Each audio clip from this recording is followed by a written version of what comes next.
If you wish to address the City Council during tonight's meeting, we request that you please complete a speaker's card and hand it to the clerk at this time. When speaking, please state your name for the record. Thank you. Approval of agenda order. Are there any objections to the agenda order? I see none. So the agenda order is approved. Next item, please. Presentations, Black History Month. The full text of the proclamation is available on the city's website. Mayor Wu will make the presentation. Thank you. Whereas African Americans have played a significant role in the history of our nation in California economic, cultural, spiritual, and political development while working tirelessly to promote their culture and history, and whereas all Americans are encouraged to reflect on past success and challenges of African Americans and look to the future to improve society so we live up to the ideals of freedom, equality, and justice. Now, therefore, I, John Wu, Mayor of the City of San Gabriel, California, on behalf of the City Council, do hereby proclaim February 25th as a Black History Month in the City of San Gabriel, and invite everyone to recognize this month to celebrate the diversity and the characters of our community and highlight the importance of sharing our culture, customs, and traditions with those around us. Thank you. Next item, please. Licata Homeless Outreach Presentation. City Manager Lazaretto will make the presentation. Thank you, Mr. Mayor, members of the council. I'd like to call Michael Rubio and William Gray from Licata up to the podium to make a presentation. And while they make their way up, I've asked for this presentation to be given to you all because I think we do a phenomenal job of selling and marketing our mental health evaluation team, the MET team that you've all heard, and we go out throughout the day and the week and try to provide services to our unhoused population. Throughout this presentation you're going to hear and throughout all the interactions with our police department, we always try to provide services to folks. I'll reiterate, it's not a crime to not have a house. Our first hope is always to get folks into whatever their addiction problems are or their financial challenges, their mental health challenges. We try to make contacts over and over again with those folks to get them that service. But I realize that we don't do a great of a job as we could in selling the other services that we use.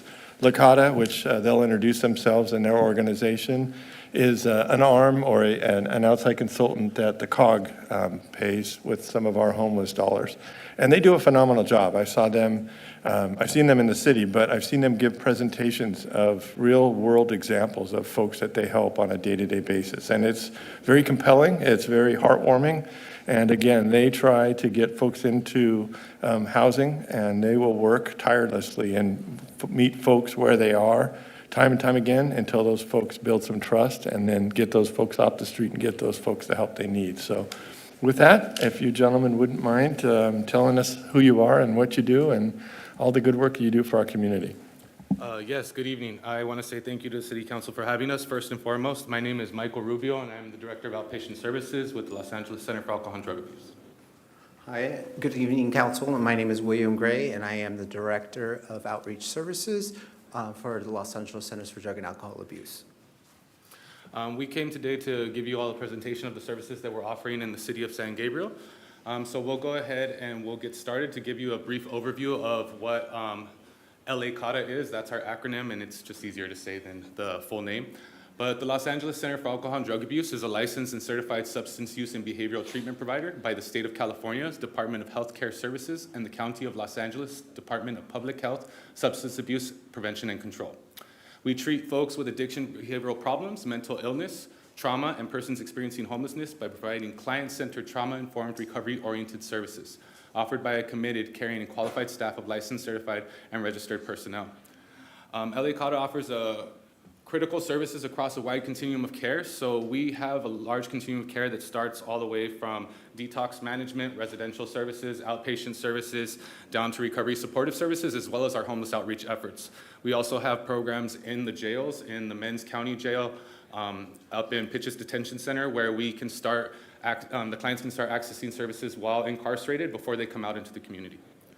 All of these services are offered from the ages of 18 up, and then we also have a youth program that offers services to youth ages 12 to 17 in the city of Santa Fe Springs. LA CADA also offers drug education, diversion, parenting, education, anger management, domestic violence counseling services, authorized or approved by the Los Angeles County Department of Public Health and Los Angeles County Department of Probation, the Los Angeles County Superior Court, and/or meeting the requirements of the LA County Department of Children and Family Services. LA CADA also offers HIV and AIDS prevention and intervention services, including HIV testing at several of our locations. The LA CADA Art and Start House was started for our LGBTQIA folks. We now have a full continuum of care for LGBTQIA folks. We just opened a facility in the city of Pasadena that serves primarily our TGI population, which is our transgender, gender nonconforming, and intersex folks. It is the first one in the county and possibly in the state. From there, they're able to step down to intensive outpatient and outpatient services and into recovery bridge housing. La CADA has over 120 residential beds and over 200 plus recovery bridge housing beds. These beds are funded by Medi-Cal, contingent on the client being enrolled in treatment, and they can be there up to a max of 6 months per year. We also have 16 mental health crisis residential beds. That is for people experiencing, as it says, mental health crisis, and they can be there up to 14 days, and then from there they can step down into the rest of our continuum of care. We have community outreach within several cities, and we'll go ahead and go through those cities for you before we get to the data specific to San Gabriel. So this is our typical outreach day, if you want to go into it, William. So what will happen, you guys are in a regional approach, so what will happen is the team will come in, emails, look at the telephone, see if any text messages, any voicemails have come through to begin to see how we are going to begin our day. If there aren't any referrals that have come through that way, then the team will begin proactive outreach in one of the cities who are part of the cohort. And what that actually means is they're going to be going out and engaging, looking for folks who might be in need of our services, right? We're going to get to see who these folks are, find out a little bit about them, what is going on, let them know with what we're able to do and see what they're willing to accept. And then based upon with what information is gathered, then we'll begin to come up with a plan to see how we are going to implement and make that happen for that person. And so that is basically what William just went over, is conduct outreach rounds, engage with new homeless individuals, link individuals to the services that they need, and then ultimately the goal is to get them housed or get them into some type of facility that can help them with the ailments that they have. So we work with people who have SUD, substance use disorders, mental health disorders, legal issues, primary health issues, that need help with medication compliance, education and employment, family reunification, children and family services, benefits assistance. So we have programs that we can assist pregnant women, women and families, women and children, families who want to stay together. We're able to assist them with linkages that we have obtained over the years of providing these services. And then LA CADA, we partner with our law enforcement. Again, we partner with our law enforcement to not criminalize, but to better identify those folks that law enforcement has taken note of that might be better served by being connected to mental health services, substance use services. And what we'll do is we are referred by the law enforcement partners. We'll go out and meet with these folks again to gather some information to find out with what is their story, letting them know what we are able to offer. And based upon that, then we'll begin to look at with what level of care is needed in getting them into treatment. If treatment is not something that they're looking for, but maybe it's just housing, then we're going to begin to gather that information so that we can begin to look at what options are available as far as housing. Again, we also will take referrals from our city partners. So sometimes we're getting direct calls from City Hall. Maybe City Hall, one of the constituents has called in and has taken note that someone might be in need. The team will go out and again assess and determine with what help is needed and begin a plan. And we do stay in communication with our city partners daily. We have text threads with the various city officials or the police officers who are involved with the city, and we inform them of where we're at. We reach out to them if they have any referrals. We let them know when we're busy in another city, but when we can come back out, and we'll schedule appointments accordingly to make sure that we meet the individuals where they are at. So if the client accepts services, whether that be treatment for substance use, mental health services, housing, legal, employment, or children and family services, that's when we go ahead and we start doing the work. So it's all person-centered approach. We only help them with what it is that they're willing to work on at that moment. These are some of the other cities that we work with: Diamond Bar, Laverne, San Dimas, Irwindale, Monrovia, Azusa, Duarte, Baldwin Park, Covina, West Covina, La Puente, South El Monte, Rosemead, Industry, Temple City, of course, San Gabriel, South Pasadena, San Marino, Monterey Park, and El Monte. So this is going to be the San Gabriel city data specific. So this is for the last year. So this is from January 1st, 2024 through December 31st of 2024. We made 223 engagements, of which 62 were first-time engagements, 161 follow-up engagements, with 7 engagements refusing supportive services. So we had 27.8% of first-time, 72.2% of follow-up appointments with these clients. Out of all of those, 198 housing navigation services were provided. We linked 15 individuals to interim housing services located at Soul Housing, Safe Landing, VOA, Saddleback, hotels, or with LASA motel vouchers. We had 2 individuals linked to medical health services and 2 individuals linked to ER services. And down at the bottom, you'll see the lovely graph of all the other services that we provide, color-coded, dark blue being the follow-ups and the light blue being first time. All right. And then lastly, this is our demographics. So this is by gender, ethnicity, sexual orientation, and age groups. Of those first-time encounters, we had 15 females, 60 males, and 1 who didn't wish to identify. Of the sexual orientation, we had 1 gay person, 1 bisexual person, 40 heterosexual, 1 questioning, 22 that declined to state, and 11 unknown. Our age groups, the largest age group that we get is 25 to 54. And then we have 31 that were unknown who aren't willing to state at the time or don't want to engage with us. So, but our largest age group, it seems to be in the city of San Gabriel, 25 to 54. Our largest population that we're serving in San Gabriel is Hispanics. It looks like we had 31 Hispanics, followed by Caucasian, then Asian, then African American, and then 1 unknown. So that is our demographics for the city of San Gabriel. And I think this actually concludes our presentation, but I do want to allow for any questions that there may be. Thank you very much, and thank you so much for the service. Does any council member have questions? I have a few questions. Hi, welcome. This is very, very helpful information. Thank you for all the services you're providing to our community. A couple questions. Are there partnerships that you have with other organizations? For example, 201 LA is down the street. They provide a lot of services to Chinatown Health Services. We actually have on a daily basis, they have an office in our community services building, and they provide just a whole host of different services. I'm just wondering, so are these all just direct, or is it, do you also reach out to other groups for assistance? Yes, of course. Actually, a lot of it is collaboration with other partners. So we do, as I mentioned earlier, Licata has a lot of beds that we're able to utilize, but our bread and butter is substance use. And not every client is looking for substance use. So a lot of the time when we're looking for interim housing, medical health needs, mental health needs, we do have to collaborate with our partners. We've had a lot of success working with different shelters in the area, whether they're in the Los Angeles area or general Los Angeles area or outside of it. And then as well as a lot of care coordination services, case management services. So we do work with other partners. To answer your question, it's a variety, it's many. Okay, just wanted to add. Within the cities that we're working with, we try to utilize, be resourceful in getting those local ones too. Yes. Yeah, because they kind of know the area. I mean, all the cities that you mentioned were all in San Gabriel Valley, but Correct. you got the west and the east side, and it's a little different. When I did my ride-along with the police, and this, I believe, was before 2024, but maybe it was 2024, you know, it was on a regular basis that our police have had, you know, encounters with someone that's homeless. And I know you cannot force anyone. They have to be willing to take services.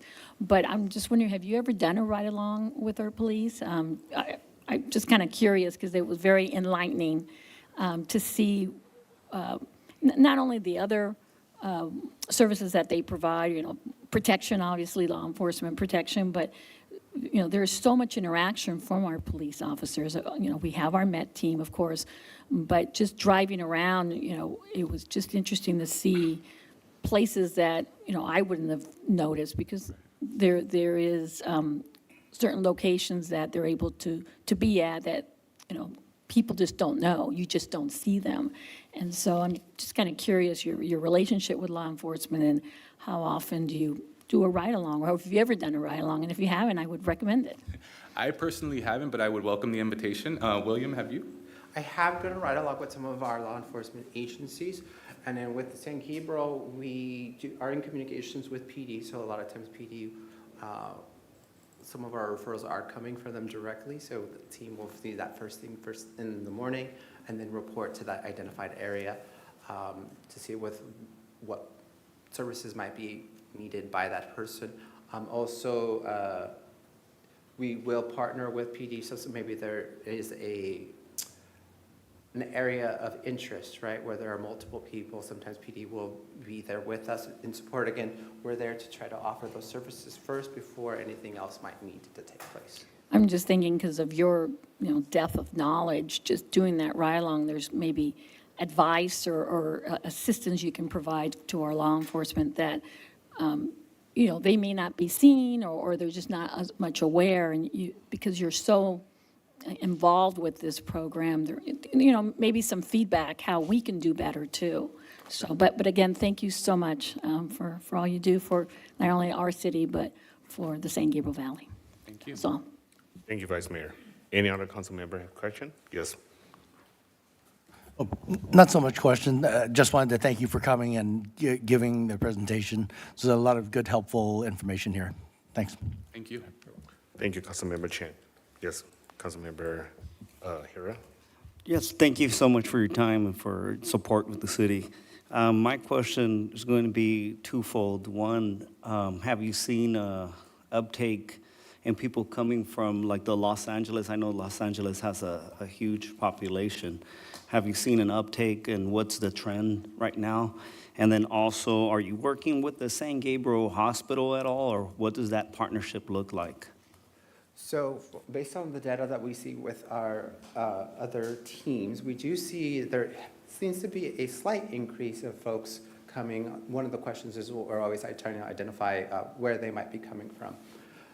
Again, there seems to be a slight increase. We do partner with any of the local hospitals in the area, and a lot of times those partnerships might be maybe a person who we've been out with and we see they might need some medical attention, or maybe that person is interested in treatment, right?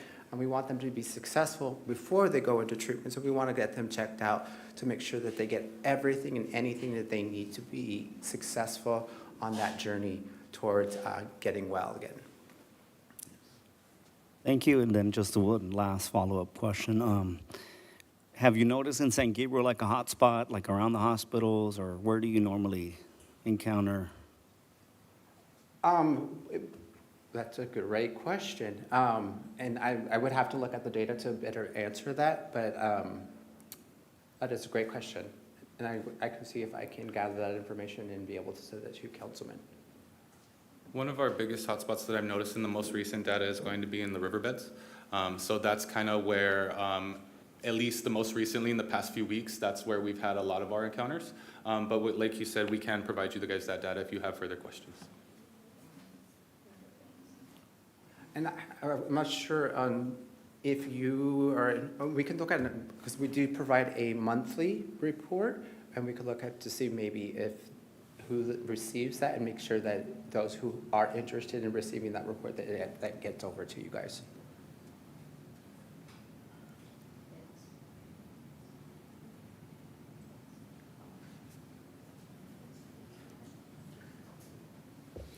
Okay. Yes, Councilmember Ding. Thank you, Mayor. Thank you. Both of you have a great presentation. At least give to us a lot of the data to help us. My question is, I know our city also have some business owner told me some homeless refuse this kind of engagement. It's a long time. Is there any alternative solution you can help this kind of situation? Well, what we do with clients who refuse is we continue to try and engage. So we continue to build rapport. Maybe they're not interested in services today, but maybe we could check in again with them tomorrow. And what we do to kind of help build rapport is a lot of the time we'll come out there with snack packs, a little water, a little bag of chips, and hey, maybe you could take this today. And then slowly but surely, as we continue to engage with them and we continue to see them, they begin to know our faces. And that's typically how we will eventually get them to be interested in services, because we just have to come with a very non-judgmental approach. Hey, we're just here to check on you. How are you doing today? If you're not interested in this, maybe we could try this. And so that's kind of our approach for now. I think that sometimes when it becomes a little more difficult, whether they're higher acuity and they have higher mental health needs or higher SUD issues that they don't really want to engage, sometimes that's when we do ask law enforcement to get involved and maybe have a discussion with them. But what we do is we just continue to try and re-engage with them. So we'll check on them daily or weekly, depending on how many times we're in the city that week, and continue to build rapport with the client, potential client. Okay, because the business owner also saw some the clothing left over or furniture left over, and even the food left over. They worry about the safety and the public health the situation. So I hope your program can find some way to help the homeless people and help the business owner concerned. Yeah. Okay. Okay. Thank you. Thank you. Thank you, Mayor. Okay, thank you, Councilmember Ding. Just a very quick question. It shows a team linked to individuals to medical health service. So what is the level of the medical service that your service will be collaborate with them? For example, I have heard about that the medical center, we have a San Gabriel Valley Medical Center in our area, and they have a terminology called frequent flyer, which means that they've been sending to the hospital, the ER, they received treatments, and everything's okay. They're just about to discharge, and they said, "Oh, I don't feel comfortable," so they need to go to ER again and just keep repeating that. So for that circumstance, I mean, based on your experience, what is the better way for medical facilities that they can work with your facility, or because they always call the RPD or maybe the fire department, but it's not really a good solution sometimes. So with your service, are you able to provide that part of the assistance to the medical service? So depending on what the situation is, right? Case by case, each thing is different. So we can support with transportation if that person is willing. Maybe we've come out and we see they're in need of stitches. Do you mind just click closer to the Oh, phone? yes. Yes, So thank you. because we can do case-by-case situation, and we can provide transportation, right? And we can provide that support. Maybe that they're in need of stitches. We would go and advocate for them. We would stay with them, walk them through that process, and then transport them back to wherever they might need to go. But yes, we definitely provide transportation services to whatever might be needed at that time. I see. Thank you very much. Anyone else? So we are good. Thank you very much again. Thank you so much. You're welcome. Next item, please. Public comment. This is the time set aside for members of the public to address the city council on items of interest that are not on the agenda but are within the subject matter jurisdiction of the San Gabriel City Council. If you wish to address the council, please fill out a speaker's card and give it to the clerk. Our first speaker is Mary Garcia.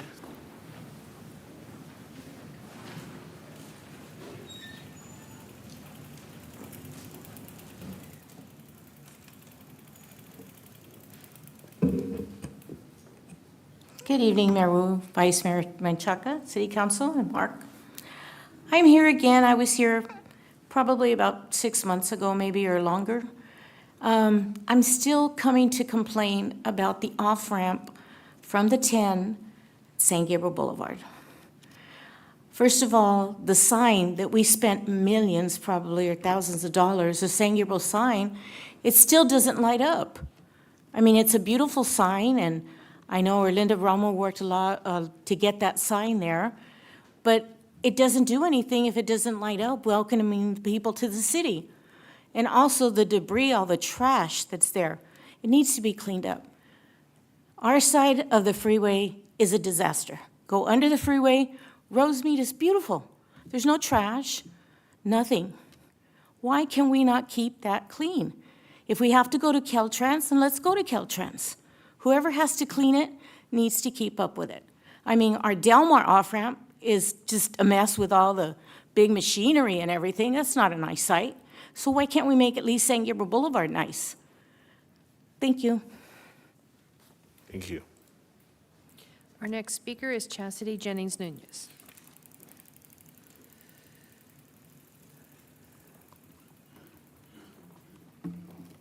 Good evening, City Council. Mayor Wu, just to answer, I think what your question was in terms of frequent flyers and why they keep being seen in the emergency room is the law says they have to be seen in the emergency room. So if they make it to the emergency room, the EMTALA, the Emergency Medical Treatment and Active Labor Act or law, says they have to be evaluated, treated, stabilized, and sent out. So if you make it that far, you'll be seen over and over and over again. But in terms of why I'm here tonight, I want to just say that, yes, this February is the month set aside to celebrate and acknowledge the significant past, present, and future contributions of Black Americans, and in particular, the contributions of descendants of enslaved Africans brought to this country over 400 years ago. Even though San Gabriel only has a very small percentage of Black residents, it is right and necessary to acknowledge their integral involvement in the community, particularly during Black History Month.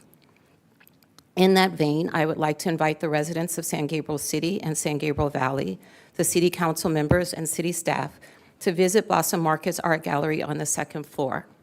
Blossom Market has been an incredible partner for me, and this is the third year that I have sponsored an art exhibit in recognition of Black History Month for our city, as well as to celebrate my father, James Jennings, who was an artist, musician, teacher, and minister. Each year, this exhibit has grown, and this year, the growth is demonstrated by having two artists, Taylor Heron, who's a sophomore student at the Otis College of Art and Design, and Stan Bruce, who is a resident in San Gabriel Valley. In addition to the incredible support of Blossom Market, the San Gabriel Valley YWCA is also supporting the event this year. The exhibit is free and open to the public during the hours that Blossom Market is open, and I hope that all of you will find many ways to celebrate Black History Month. I did want to provide these to the city clerk. It's just an invitation for the reception, and then also just a flyer for the event. Thank you. Thank you. I have no more speaker cards. No more speaker card? Then next item, please. Consent calendar. All items listed under the consent calendar are considered routine, and recommendations will be approved in one motion unless a member of the City Council or public requests separate discussion. We have received a request from the public to speak on item 4D. Item 4D.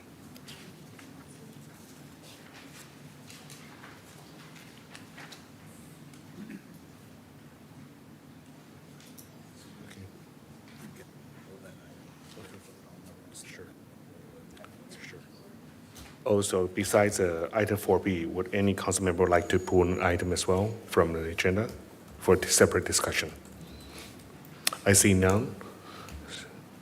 So I'll move to approve the consent agenda, all items except for Agenda D. Okay, I have a motion by Vice Mayor Menchaca. And second. Okay, a second by Councilmember Ding. Please vote.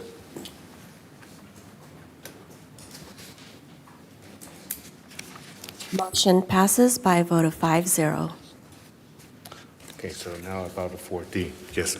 Our speaker is Mary Garcia.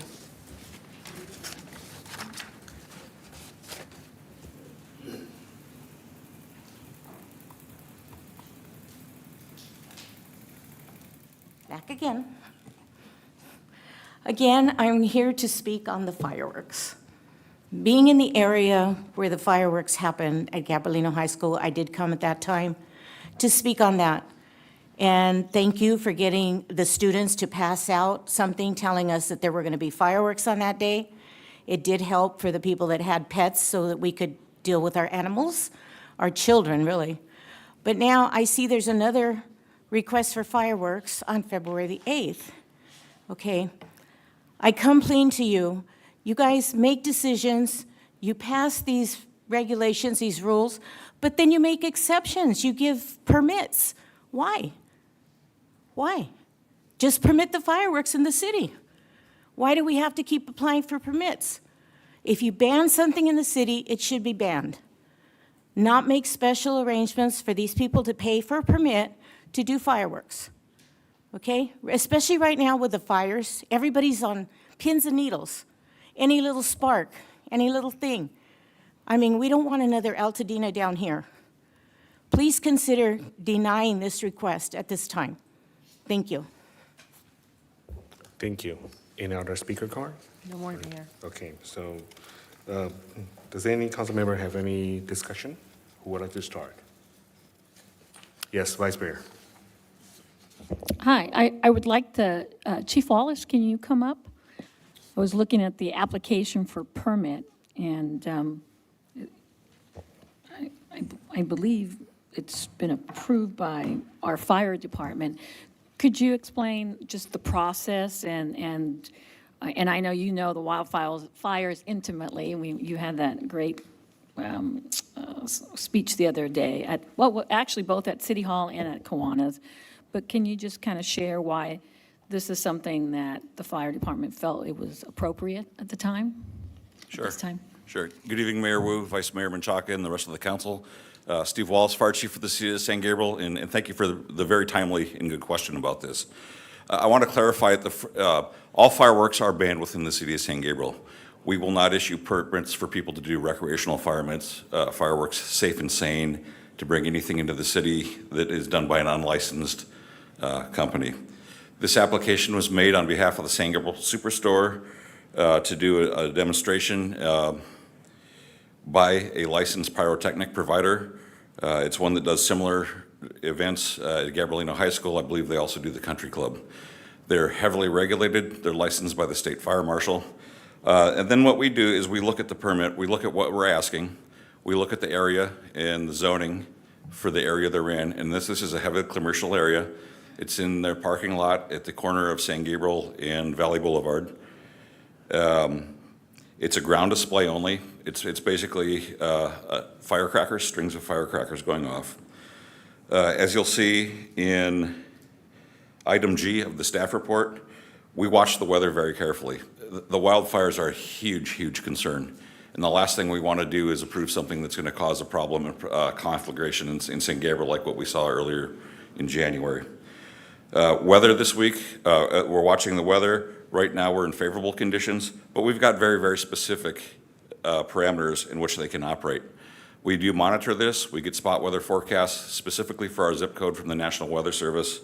And if anything, as we say in here, if the relative humidity drops between below 17%, if we have sustained winds, we'll cancel their permit.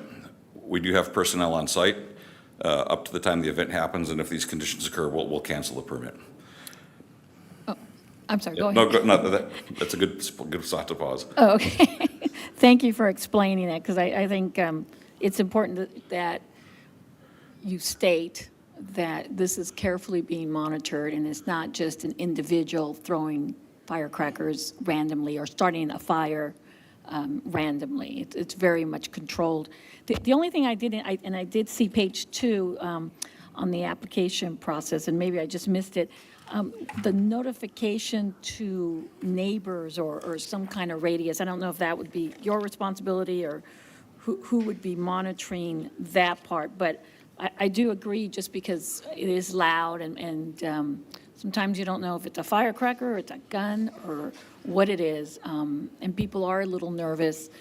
Who would be in charge of that, Mark? Is that part of this process, this checklist, or is that something that someone else would be in charge of, like code enforcement? I don't know where the line is delineates between fire and code enforcement.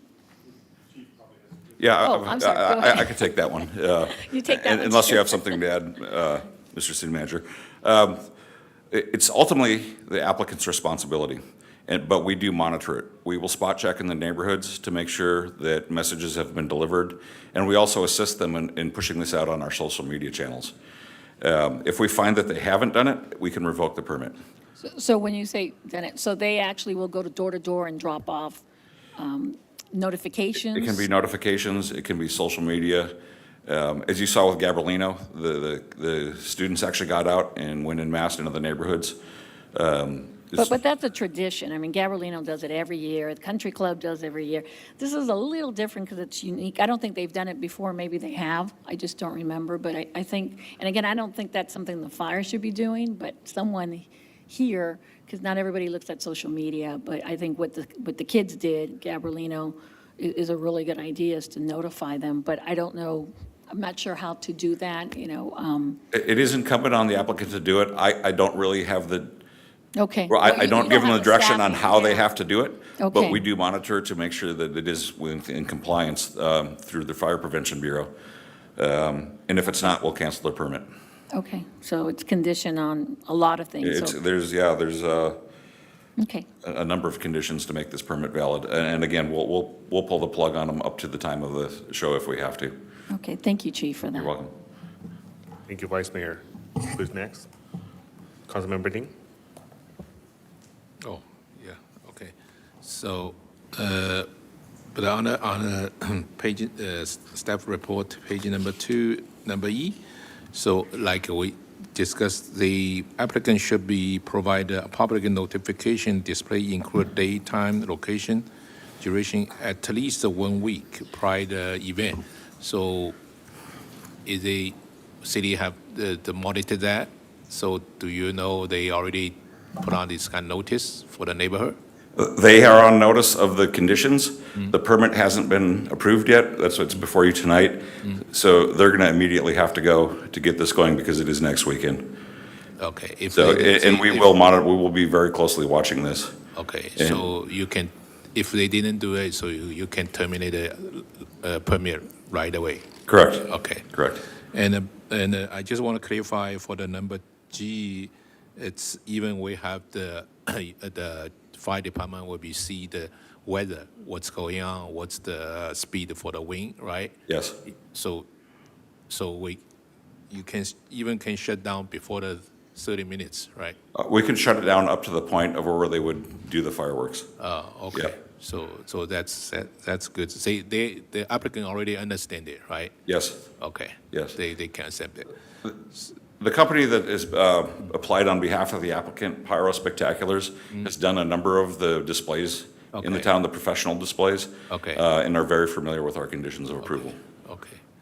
And just another question for the San Gabriel Superstore, they do this kind of fire work. It's how many years with our city?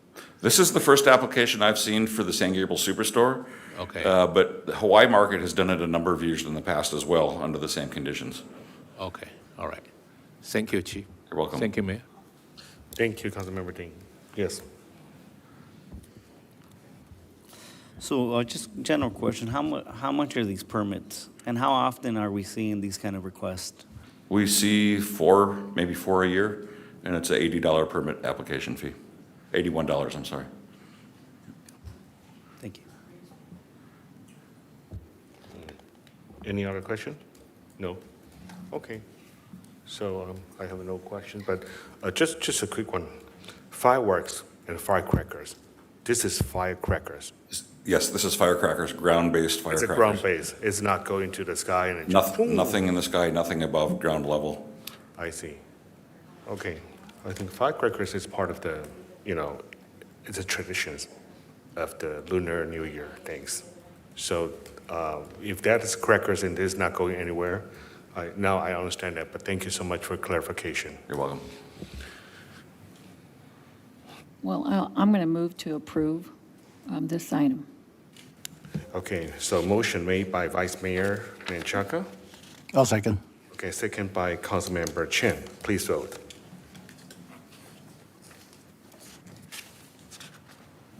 Motion passes by a vote of 5-0. Thank you. Next item, please.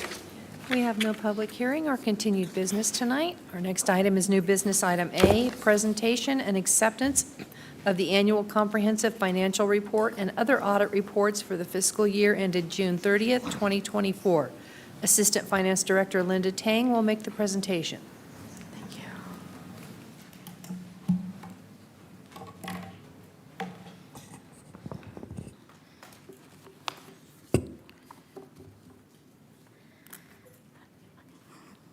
Good evening, Mayor, Vice Mayor, and members of the City Council. I am Linda Tang, the Assistant Finance Director for the City of San Gabriel.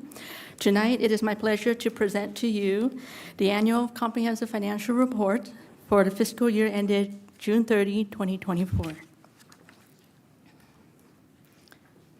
Okay. The City Fiscal Sustainability Policy, which was adopted by the City Council in May of 2019, requires that the annual comprehensive financial reports be formally submitted to the City Council on an annual basis. In addition to that, the city auditors are required to be present. Representing the city's audit firm of Moss, Levy, and Harsenheim is Audit Manager Terry Robinson. He is to my left here and to your right here in the audience. In tonight's presentation, we will review the results of the audit, as well as conduct an analysis of the financial results for fiscal year ending June 30, 2024. Moss, Levy, and Harsenheim LLP was hired through a competitive process in April of 2020. They have completed audit for the last 5 years, including fiscal year ending June 30, 2020, 2021, 2022, 2023, and 2024. The auditors have provided 2 reports. The Independent Auditor's Report, which provide an opinion on the fair presentation of the City Annual Comprehensive Financial Report, as well as the scope of the audit. Second is an agreed-upon procedure report over the city's calculation of the annual appropriation limit, or the GAN limit. As mentioned earlier, the Independent Auditor's Report defined the scope of the audit and, most importantly, provide the auditor's opinion on the fair presentation of our financial statement. I am happy to report that the auditors issued a clean or unmodified opinion on the fair presentation of our financial statement.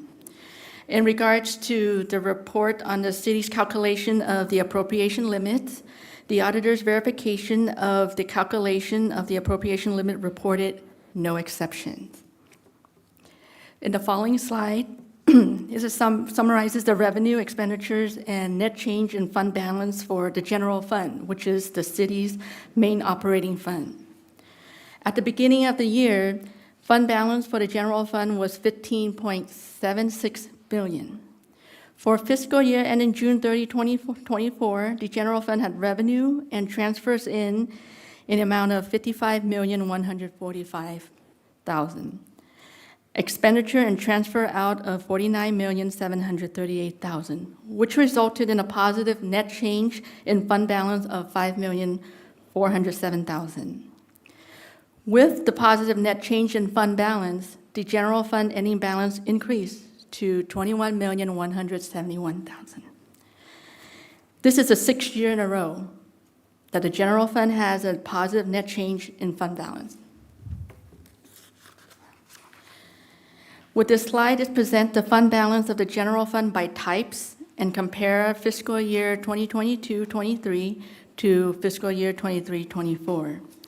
Well, starting at the bottom, overall general fund balance increased by $5.4 million for a total fund balance at June 30, 2024 of $21.17 million. The fund balance assigned to contingency or reserves is $12.43 million for June 30, 2024. This represents the 25% goal that the city has set for the general fund reserve. Just 25% of general fund expenditure. And per council direction, $8.7 million in fund balance is committed to fund the city's other post-employment benefit or retiree health liability and capital replacement. The restricted fund balance has been eliminated. As you can see, there is 0, as we have paid off the public works loan in prior year, and there's no other collaterals or loan that we would have to restrict the general fund balance for.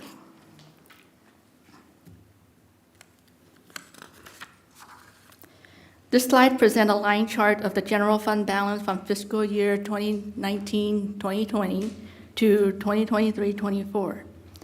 As you can see from the line chart, the consistent improvement in general fund balance, which resulted in the city meeting the reserve goals in fiscal year 21-22, and again, to continue to meet our goals, the increased goal, fiscal year 23-24 of 25%, and we continue to stay with that goal and more. And as I have mentioned, per council of directions, anything in excess of the 25%, we would set it in order to fund more of the other post-employment benefit as well as capital replacement.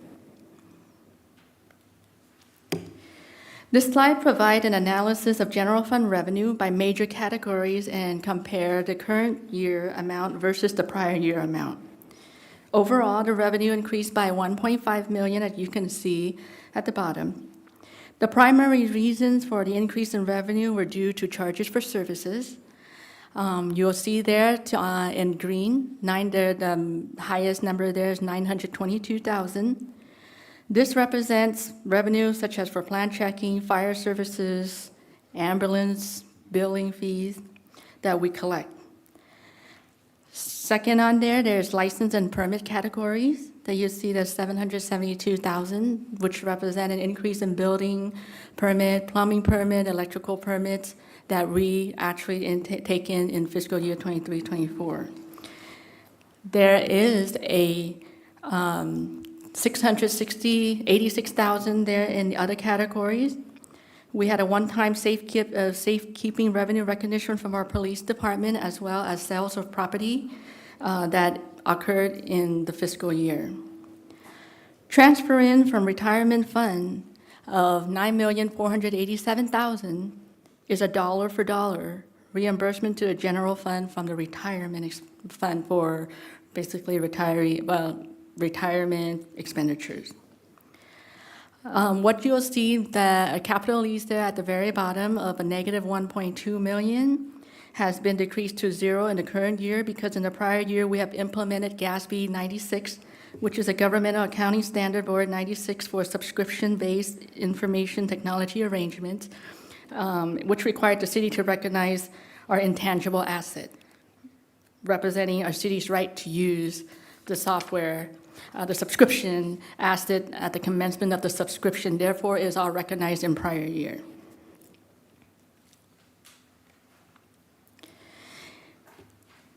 Next, we'll provide an analysis of general fund expenditures by categories and compare the current year amount versus the prior year. Overall, the general fund expenditures were lowered by $3.67 million. The primary driver of the increase in the top four categories, activity categories, were due to increased personnel retirement costs. When I mention categories, as in general government, that really includes for our city council, city clerk, administration, city attorney, finance, human resource, our non-departmental expenditures. Public safety includes our police and fire. Community development includes all of the divisions, community services, public works. The debt service of $261,000, again, is for our GASB 96 Sabita. Well, the subscription-based short is Sabita. That is just in prior year. Again, as you can see, there is a huge difference. There's $6.1 million. I'm sorry. The capital outlay, I apologize, of the $827,000, that's relating to, again, the recognition of the GASB 96. Also on top of that, we also had radio lease payment that was made. Lastly, there's transfer out of $350,000. That is a transfer from general fund to the Mission Playhouse Fund. And I would like to also point out the capital outlay for 23-24 of $806,000. That includes capital projects for our fire department roof repair replacement. We have purchased fire breathing apparatus equipment in this fiscal year for $471,000, fire vehicle, and as well as done some small business grant. That's what's included in our capital outlay of $806,000. On this slide is represent the city's pension and other post-employment benefits or retiree healthcare liabilities. The pension liabilities increased by 4.4 million due to pension funds investment loss of 5.8% compared to the expected rate of return of 6.8%. The city's other post-employment benefit liability increased by nearly 48,000. These liabilities are based on actuarial calculations, and they can change based on many factors from year to year, including actual result differing from the assumptions and changes in assumptions that were made by the actuarial. This slide represents a chart to show you a chart of the other post-employment benefit and pension liability fluctuation as requested by the council in prior year, just so you can easily see how it can go from one year to the next based on result of investment results and other assumptions that the actuarial will have to make. So this shows the fluctuation from fiscal year 2019-2020 to 2023-24.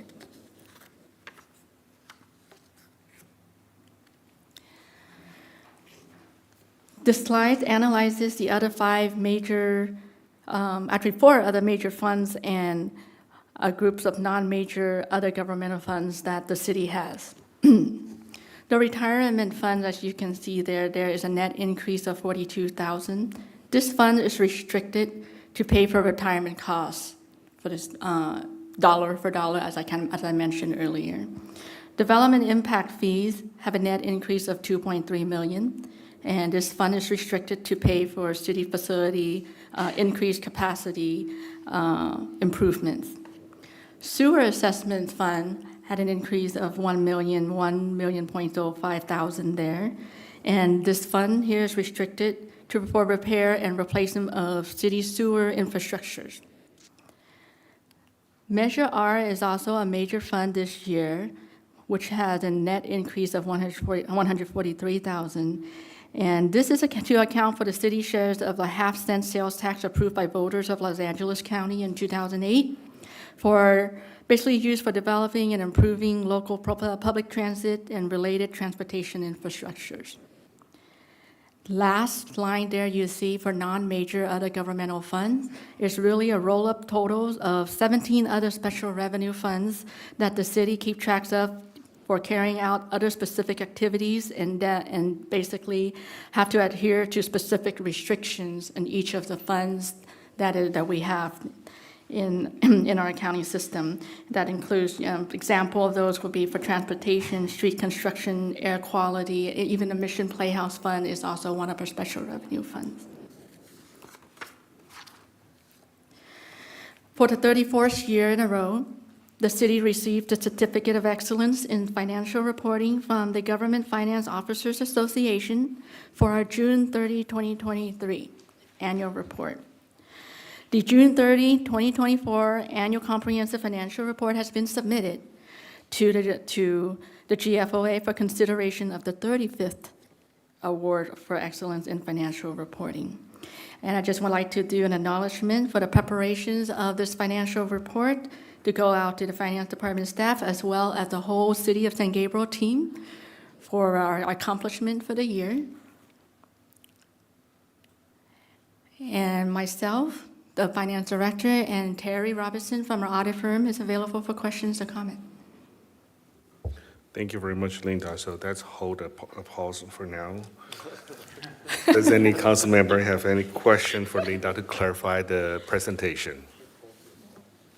Anyone? Clarification? No? Okay. So City Clerk, do we have any public comment? I have no request to speak. Good. Okay, so it's now time for our discussion. So who would like to go first? Yes, Vice Mayor? I guess I'll go first. I guess, well, first of all, thank you so much, as always. I am just so happy that we'll never see that Public Works loan again. It's gone. It's the last year. We're not going to see it anymore. It's been haunting us for a while, so that's very exciting. And, again, I think we need to recognize that those of us, which might just be me at this point, when we were going through some real difficult times, to be at a 25% reserve, that's something to really recognize. And so, and staff, you were there. You were there from the beginning since 2020, so we've come a long way. We really have, so it's so nice to see that. You know, I don't have any questions specifically, but I wanted to ask our CPA here, since you came, I might as well ask you at least one question. I used to do audits, and, you know, in my days, they were called unqualified opinion, and now you guys sound like attorneys, you know? It says here, the independent auditor concluded, based upon the audit, that there was a reasonable basis for rendering an unmodified opinion of the City of San Gabriel's financial statements. You know, what's going on?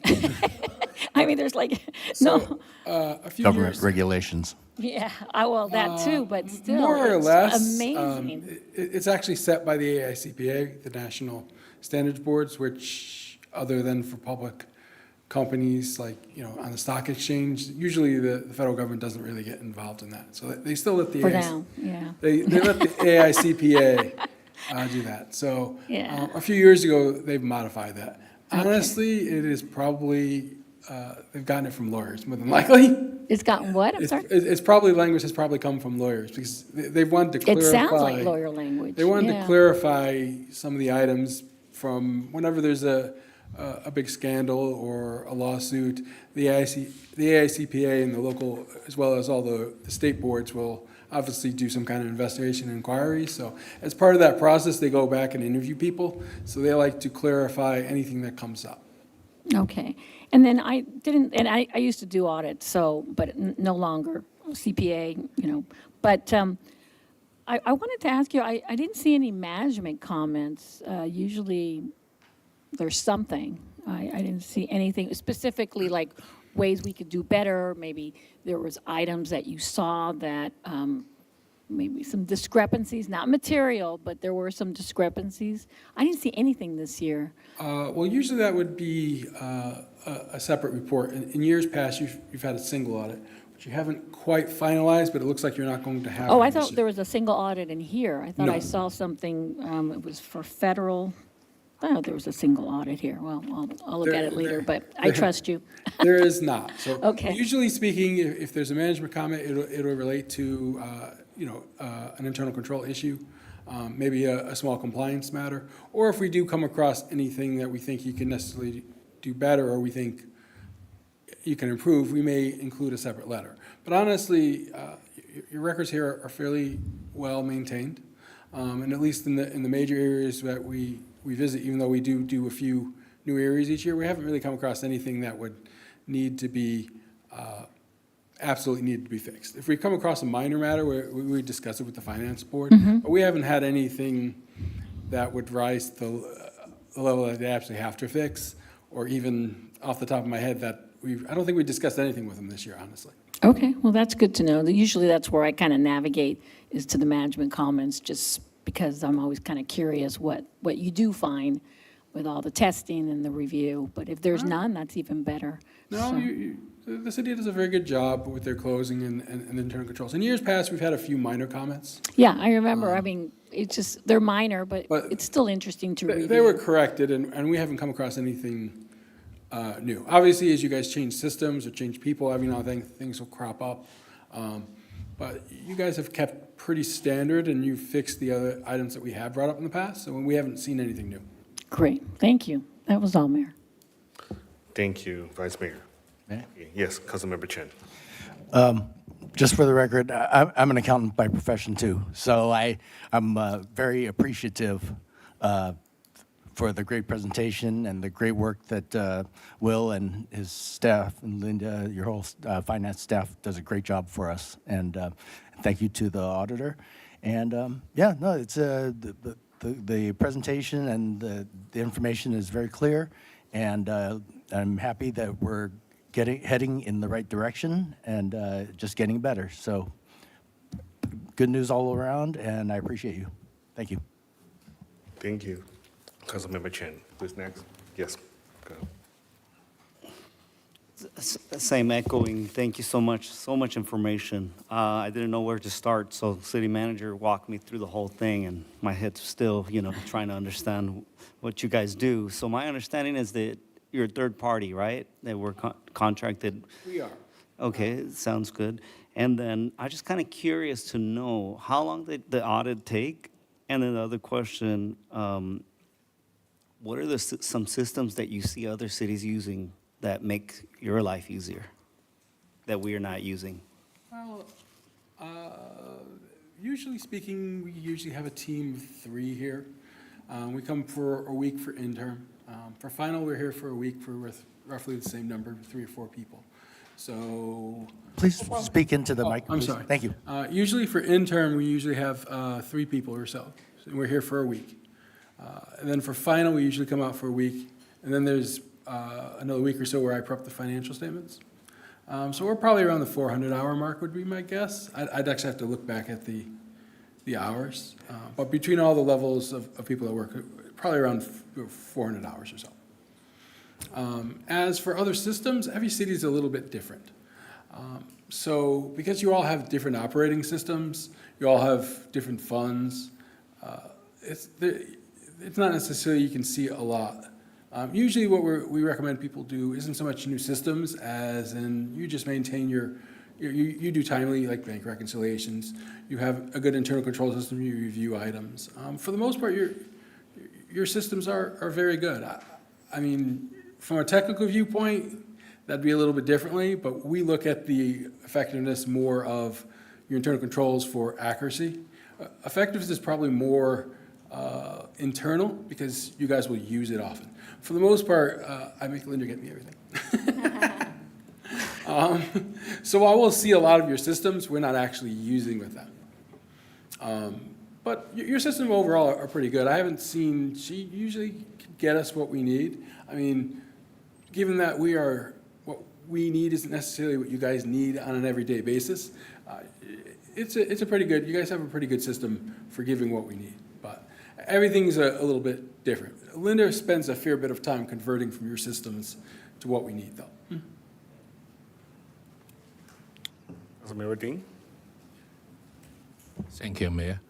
It's, thanks the financial department and CPA to have every year this kind of report. It's professional. It's give it to us the confidence. And also when I saw the chart, thanks to Mark, the leadership and all the department head to help our city from the 19 and the 20, we don't have a reserve fund. It's minus 1.7 1,750,000, and then after the even pandemic, so we have the good financial control. So on the 2020-21, we have I saw the general fund, we have the 5 million, and every year it's increased.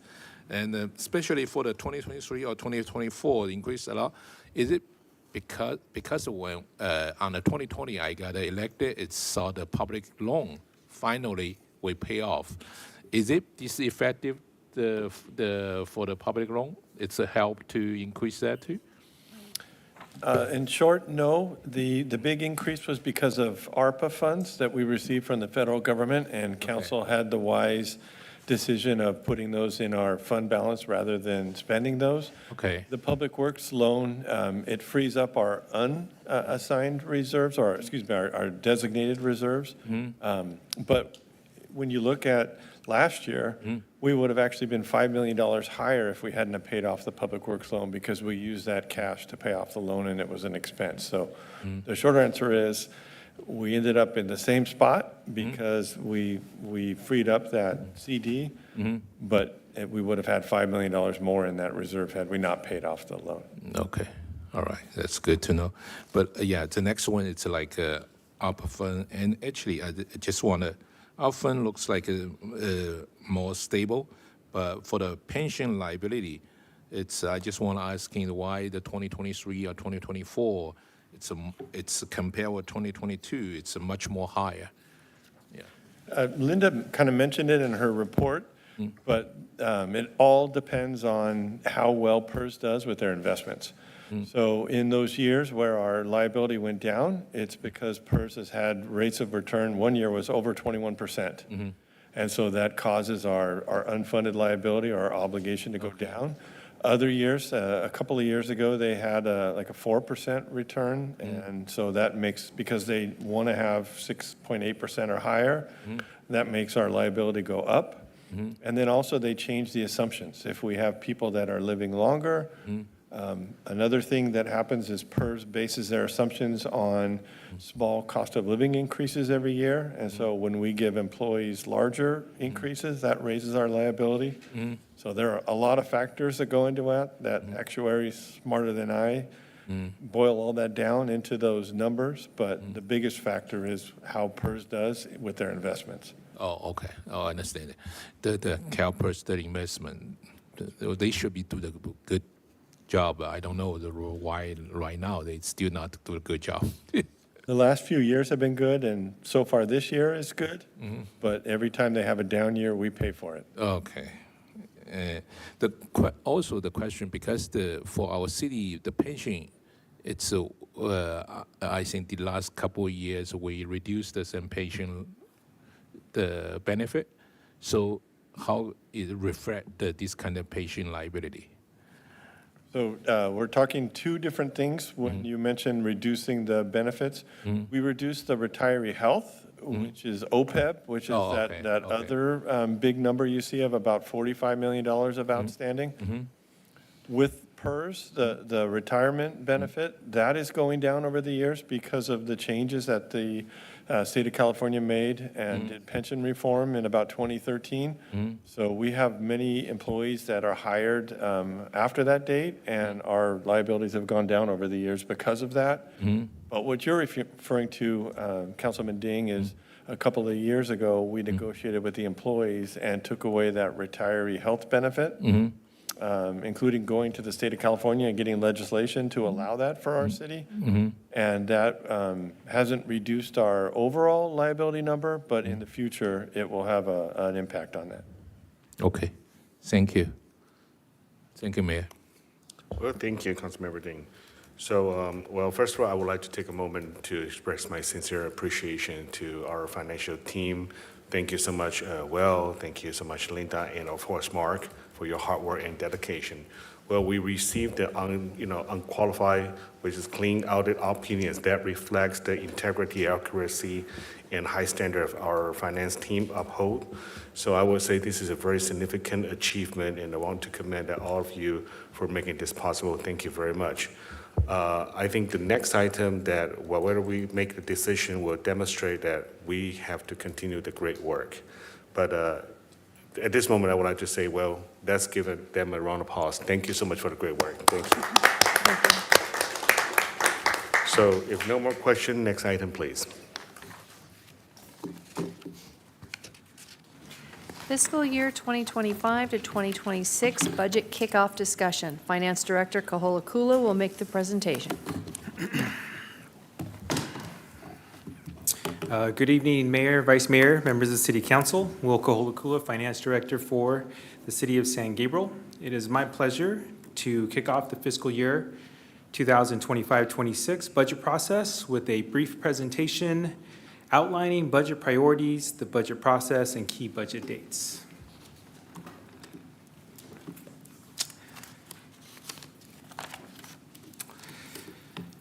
So on January 28th, last week, the budget process commenced as the city departments received their budget worksheets and their budget instructions. The budget process will provide multiple opportunities for the city council and the public to provide input and ask questions.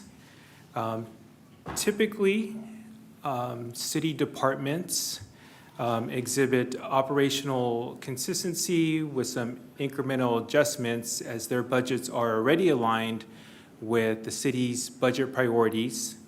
There are budget augmentations that city departments will complete to request funding for new programs, possibly expand programs, maybe some long-term items in equipment and capital purchases.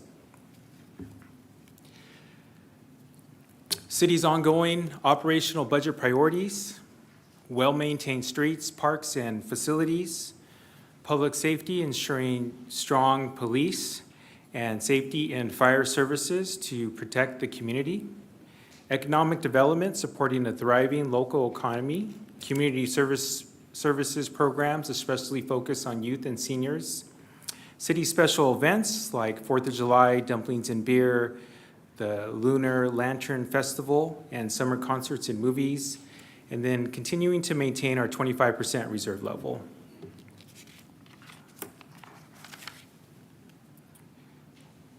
Additionally, we have long-term budget priorities.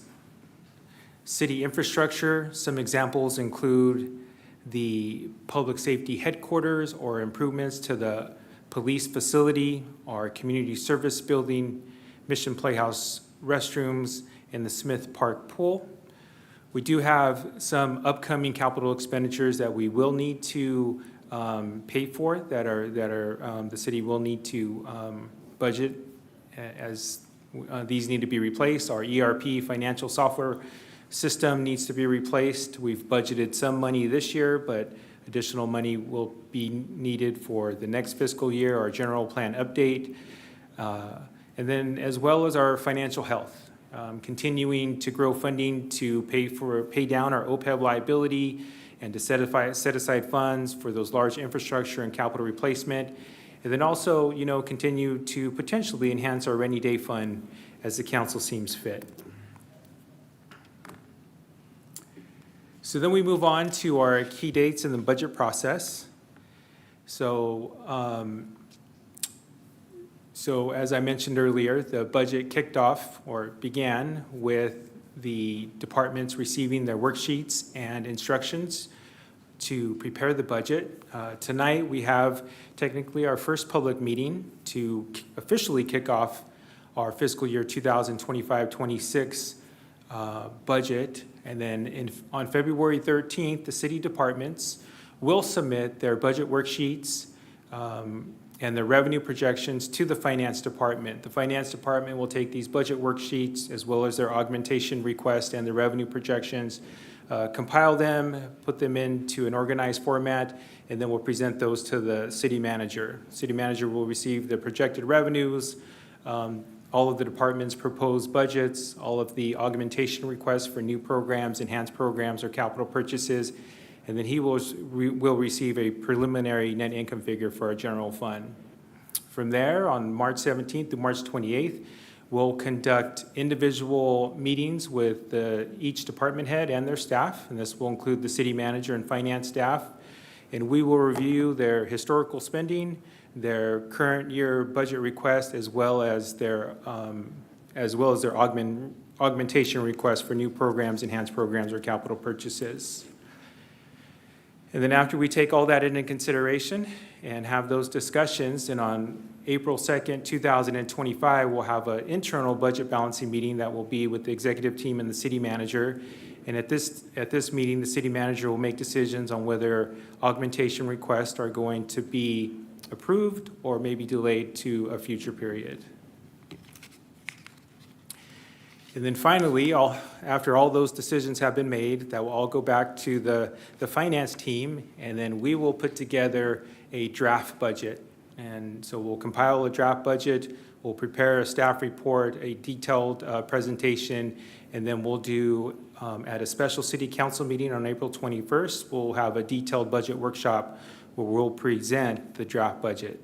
And at this meeting, the public and the city council will be able to offer comment and ask questions, and the details of the budget, of the draft budget, will be presented at that time. From there, on April 28th, May 5th through May 8th, there'll be individual meetings with each council member where the details of the budget will be reviewed. The meeting will include the city manager, finance staff, and each individual council council member, and where the budget will be reviewed and questions can be asked.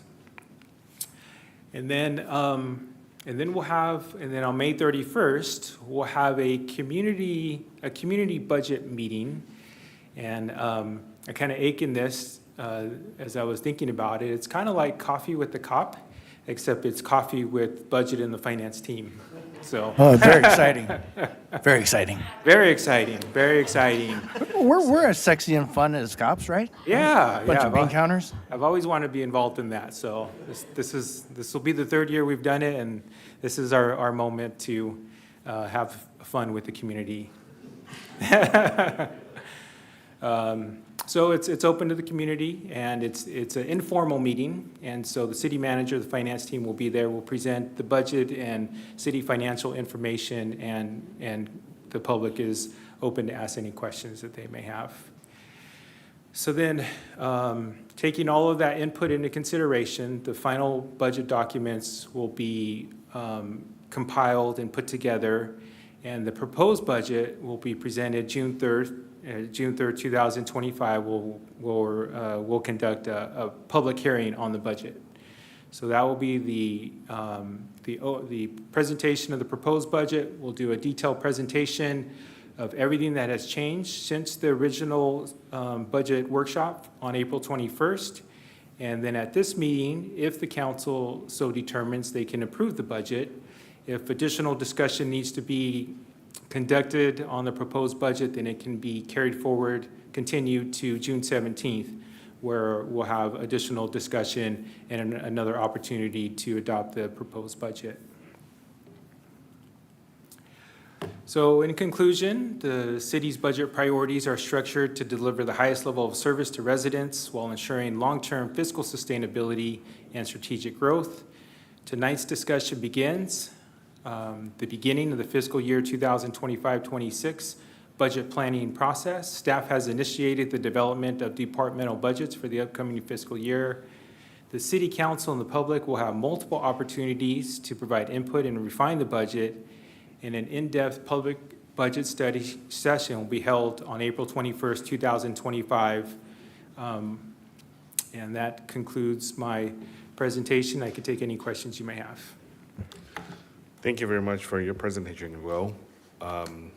Does any council member has a question for Will? I have a clarifying question. Please. So, Will, you mentioned public safety, and you just mentioned police, but that includes fire as well. And then I noticed it also includes homeless and mental health services under public safety. Is that correct? Yes, Vice Mayor, that would all fall under public safety. Okay, just clarification. Thank you. Thank you, Vice Mayor. Anyone else? Yes, Councilmember Chen. Not really a question, but Will, thank you. I mean, again, great presentation, and especially based on the last item, I'm confident that you and your team do a great job, and you'll continue to. So looking forward to going through the process. I guess so far I've been through this process a couple times already, so just looking forward to continuing to improve. Thanks. Thank you, Councilmember. Thank you, Councilmember Chen. So I was lucky enough to come in right when we started talking about the Playhouse, and I understand that that's going to be a multi-phase, possibly a multi-phase project. I see right now that we're going to start talking about the restrooms. Will you be able to deliver that overall plan? I know this is just for this next fiscal year, but then will you be able to provide that bigger vision to us? I'm not sure how that works. That would definitely be a collaborative process, and so it'll be a collaborative process. It probably wouldn't be straight from the finance department, but it would start with some type of facility assessment to identify not only the Mission Playhouse, but also our police facilities as well, just a master public facility plan. And so then from there, you can take it one project at a time once you kind of have that plan together. Yes, Councilmember Ding. So still clarify question, right? Yes. Okay. Yes. I think, yeah. Thanks the report. Okay, so yeah, I'm waiting for the discuss. Okay, thank you, Mayor. Okay, so any public comments? I have no request to speak. Okay, thank you. So now it's a time for us to make a discussion. Yes, Vice Mayor? I'll go first. I did want to thank you, Will, for being brief. So thank you for that. And very attractive slides, too, for being an accountant. We always get a bad rap. Those are nice slides, so good job. Good job on that. AI. Okay, I'm going to ask just kind of, I'm going to start AI, chat box. Or accountant jokes. Anyway, and it could be Will or Mark, excuse me. Just kind of overall, are we doing any kind of planning for scenarios that include whether federal or state funding freezes? Because that's taking place. I know with federal funding, mostly it's one time, but, you know, are there any federal contracts that we should be worried about? And then the impact of state funding, you know, I'm going to put my school board hat. When I was on the school board, the state took monies. Oh, didn't take monies. They just never gave us the monies. There was always in arrears for school districts. Is that a possibility for municipalities where the state just holds on? Because I did attend a conference last week, but also in the news, the state is going to be in a very severe financial deficit. So how is that going to affect us? And then you have the executive orders coming down the pipeline. You know, maybe, I think some of them might be affecting us. It's definitely going to affect our residents, and it's going to give them less resources. How do we plan to bake that into our budget? And of course, the economic impact from the wildfires, you know, whether you had a home, whether you were impacted directly with your house being burned down, or if you're a business owner, you know, you can tell the economy in this area is definitely is being impacted. So I know it's really general, and I know it's really hard when you're doing the budget, but are we thinking of any of those things when we're putting the budget together? Thank you, Vice Mayor Menchaca. I'll take a stab at it, and Will, as always, feel free to correct any misstatements or add anything. In short, you're going to hear me say again that we're going to want to have a very conservative year. We're not going to want to put a lot of spending into the budget that's not already there because of the uncertainty. The economy could be great in the coming year, depending on what happens at the federal level. Believe it or not, some things like the fires might have a better impact on our economy if we get more temporary residents, people coming in and shopping where they couldn't shop before. On the other hand, you know, with tariffs and rate increases and other things, it could go the other way. So we're planning very conservatively. I will tell you that the last presentation we had that highlighted our fund balance, that's the very reason why we have a rainy day fund, so that we don't have to start cutting right away if we hit issues, and we can weather some of those storms. Some of your other points, we do not get much or very much of our funding from the federal or the state government for our general fund or our ongoing expenses. So I'm not quite concerned about any of those edicts that come down, but they do fund a lot of our one-time things. Some of the grants that, in fact, one of the grants that was on our consent calendar tonight, we get lots of funding from the county and the state for some of our mental health programs, our homeless programs, all sorts of that funding. So we will be watching that. I'm hearing in the city manager world the same thing you are in the council world, which is that nobody knows what the answer is going to be, and it's changing from day to day. It feels a lot like COVID, where the rules change on a daily basis and everybody reacts and then turns the other way.